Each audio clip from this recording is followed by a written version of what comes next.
Love Show, where we grapple with the question, what is love? Today we want to know, does love drive out hatred?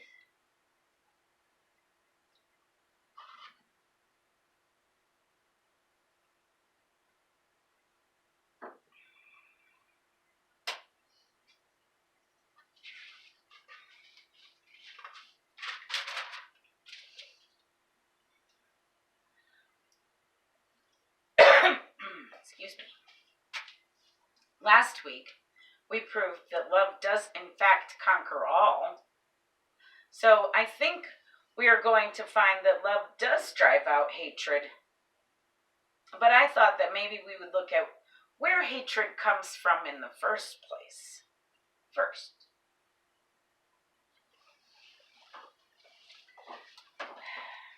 So where does hatred come from? And if we drive it out, do we just send it back from whence it came? Where do we drive it to?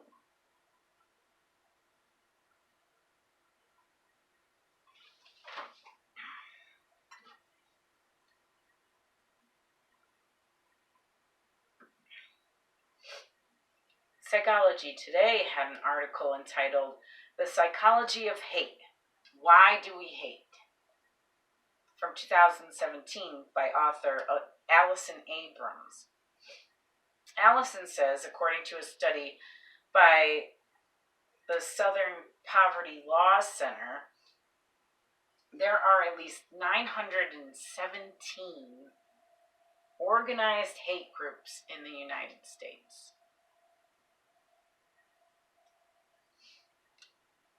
I wondered if there was even one organized love group. And I looked it up. And I didn't even find one in the whole world.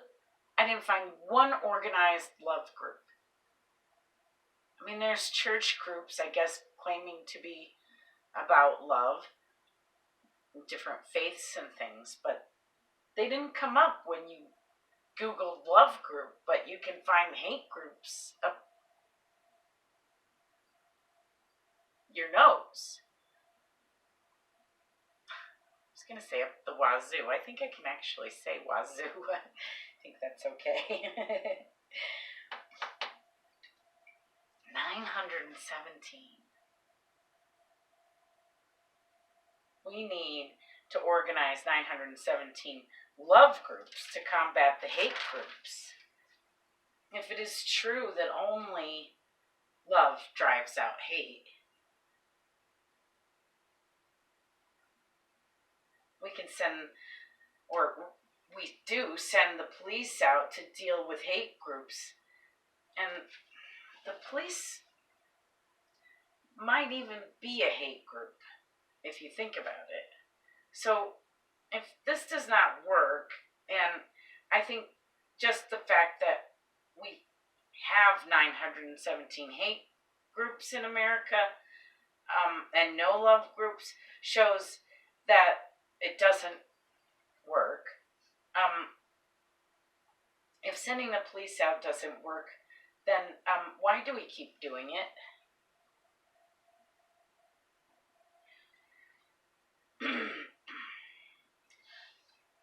Excuse me.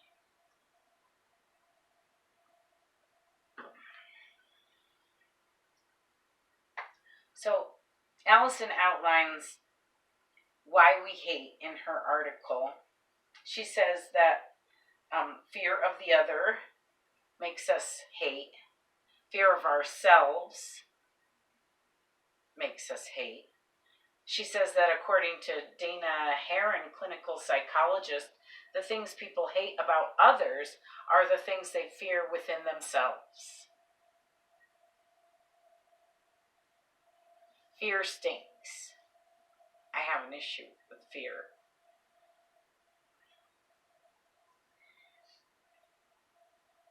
But they both talk about projection. Projection. Did I say that right? I first heard of this concept when I first started reading tarot. In some readings, it's very clear what's being projected. There is a card for it in some cases. So in order to read tarot, one really needs to understand the concept. And it's when we take our feelings about ourselves and project them onto others. I like the old analogy, when you point your finger at someone else, you're pointing 3 more back at yourself. Because you are, I mean, literally, but metaphorically as well. Allison also cites the lack of self-compassion. She says the antidote to hate is compassion. I have found the haters to have plenty of compassion for themselves, and even often for their own families, but when it comes to the other that they fear, anyone who is different, anyone who might pose some sort of threat to their, I don't know, projections maybe, and some sort of threat to them, they feel the need to hate them, and apparently to organize groups to hate them as well. Where does this come from? Does the fact that they can have compassion mean that they are capable of changing?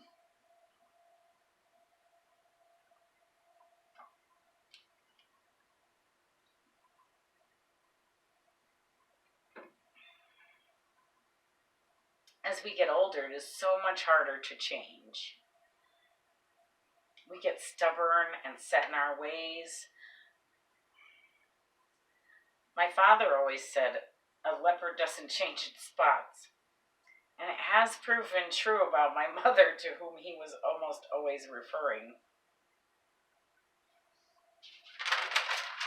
I suppose there is always room for change, but why do some people seem to cling so to their hatred? Allison also cites to fill a void as a reason for hatred. Can we not fill our voids with love? Is it not all in what you fill your void with?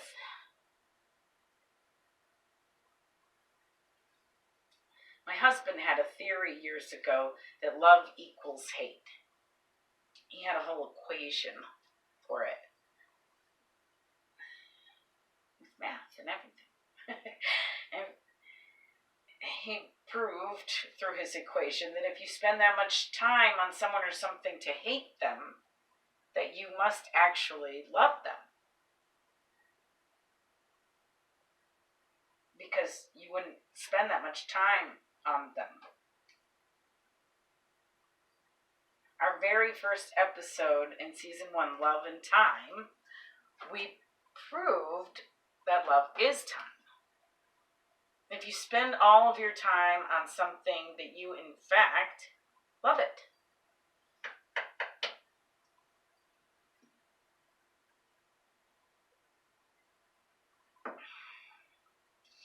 So does love drive out hate?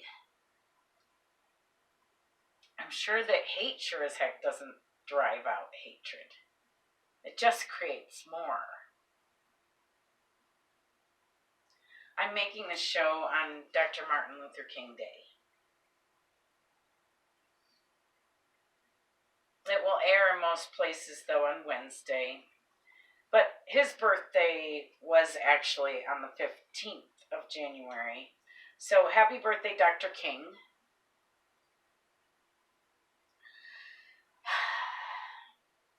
In his honor, I'd like to quote him.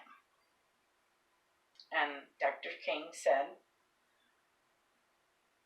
"Returning hate for hate multiplies hate, adding deeper darkness to a night already devoid of stars. Darkness cannot drive out darkness. Only light can do that. Hate cannot drive out hate. Only love can do that. Hate multiplies hate. Violence multiplies violence, and toughness multiplies toughness in a descending spiral of destruction.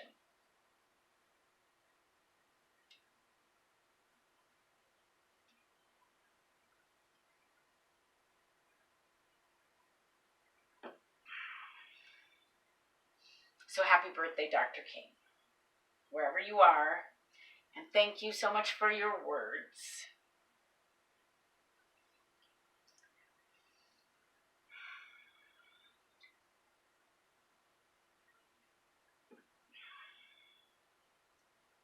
So Dr. King believed that love drives out hate. But to where? They say there is a fine line between love and hate. I did this meditative exercise years ago that ended up lasting for years as well. It took a very long time to figure out how to deal with my inner beast, which I guess for our purposes, I could label hate or hatred. I tried first digging a deep hole meditatively and chaining up the beast and putting it in a trunk and chaining up that and burying it in the hole and covering it with boulders and dirt. Heavy boulders. All meditatively, of course. And of course, that didn't work at all.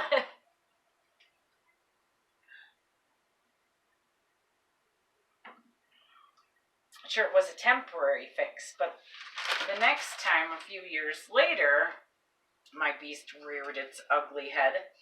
It was very angry with me and much more full of hatred than it had been because I chained it up and I put it in a box and I buried it and it was alive or whatever, but it existed. Excuse me. So,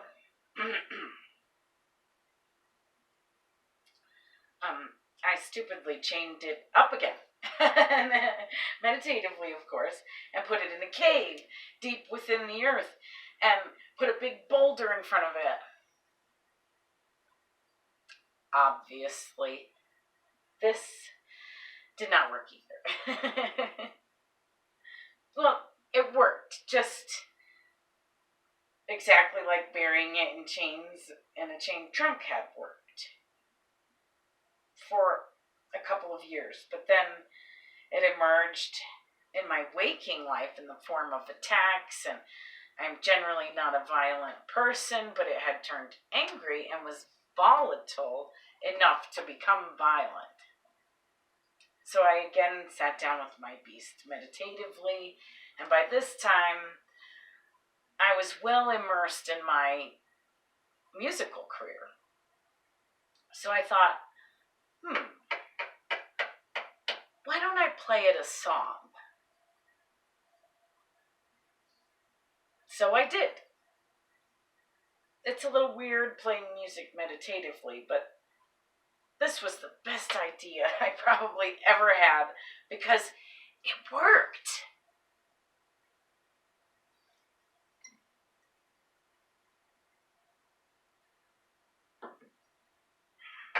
When they say music soothes the savage beast, they mean it. I really think that is true.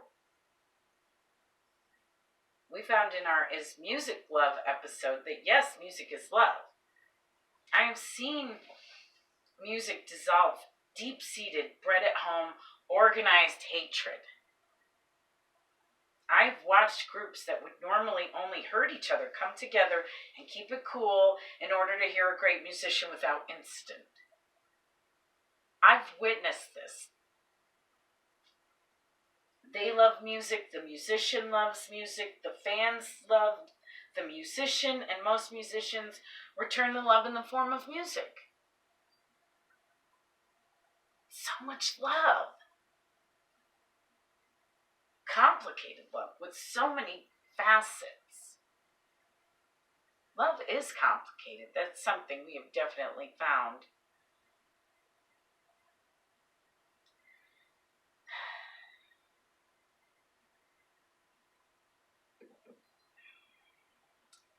So I freed the beast, played it a song, and it danced and clapped and asked me for more. Why? Because music can fill that void where perhaps a preacher or a speaker cannot. It's a different language. It's like a translator for your feelings. It fills in the blanks when it comes to understanding and misunderstanding. And where a person misunderstands a speaker, a person understands a singer. Because the music is what's telling the rest of the story. And the rest of the story, friends, is love.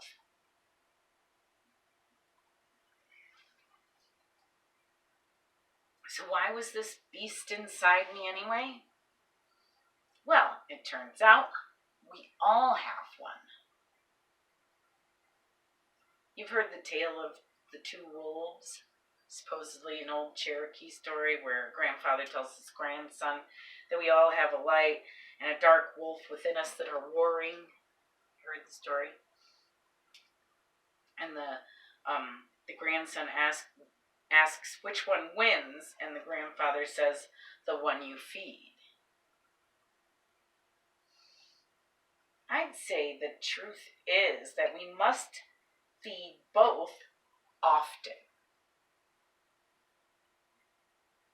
Hear me out. It's what you feed them that matters. And we drive out darkness by feeding hatred love. And feeding love love. If we feed everything love, then love also multiplies. We drive out darkness by feeding darkness light. One drives out darkness from the room by turning on the light, not by drawing the curtains closed.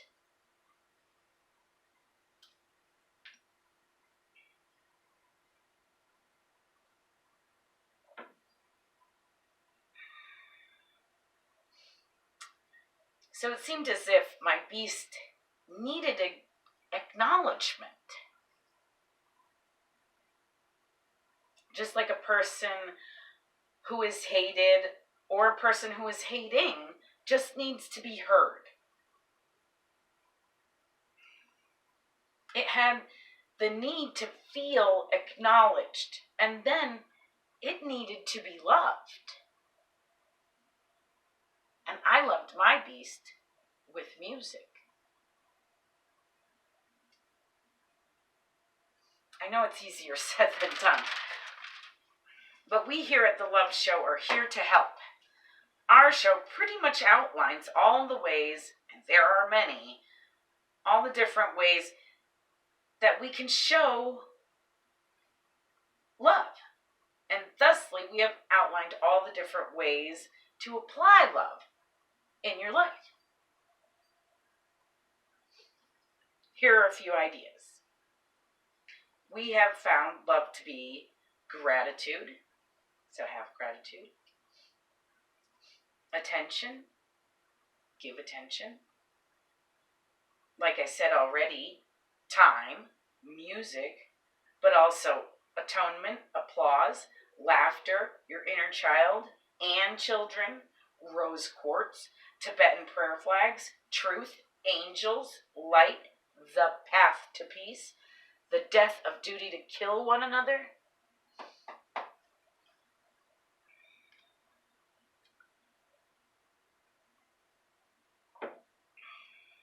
Those right there are some very good reasons not to hate but to love. Now, just to let any newcomers know, here at the Love Show, we have also established that there are some things that are not love, and that too often get thrown into a love category. And sex is one of them. Love is not sex. That is what we have found.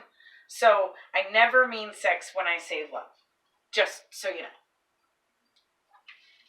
We have also found love to be art and unity, respect, consciousness, charity, and understanding. But we have also found that it starts with you, with loving you. You cannot, we have found, love anyone or anything else in an authentic fashion unless you first love yourself.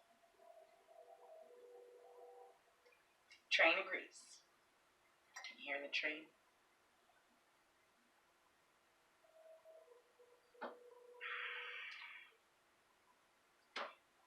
So that means in order to love at all, we must understand ourselves. We must be kind and respectful and charitable to ourselves. Being conscious of ourselves, loving our inner beast as much as we love our good parts. Acknowledging ourselves, our feelings, our needs. We have also found that, yes, we need love. In our necessity episode, we found that babies would not grow properly without love. We need love, and it appears that all of us, especially our grumpy side, need love. When there is no talking to hatred, try music. It works. If you're not a musician, you can still sing a song. Row, row, row your boat would work. Everyone knows row, row, row your boat. I prefer those songs about love for best results. I actually sang, though, that in that one meditation that turned my beast around, I sang Doing That Rag by the Grateful Dead to my inner beast that one time, and it worked. I used to sing Doing That Rag to my children when they were being fussy, when they were doing that rag. Everyone has their moments. It's how we react to them that counts. So if you're in an awkward or even dangerous situation, feed it love or sing to it if that doesn't work. And if that doesn't work, run away is also a good strategy. He who fights and runs away lives to fight another day.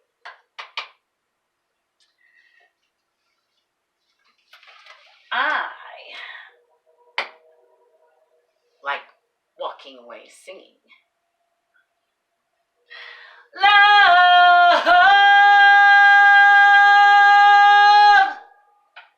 I love you. Thanks for watching. Love!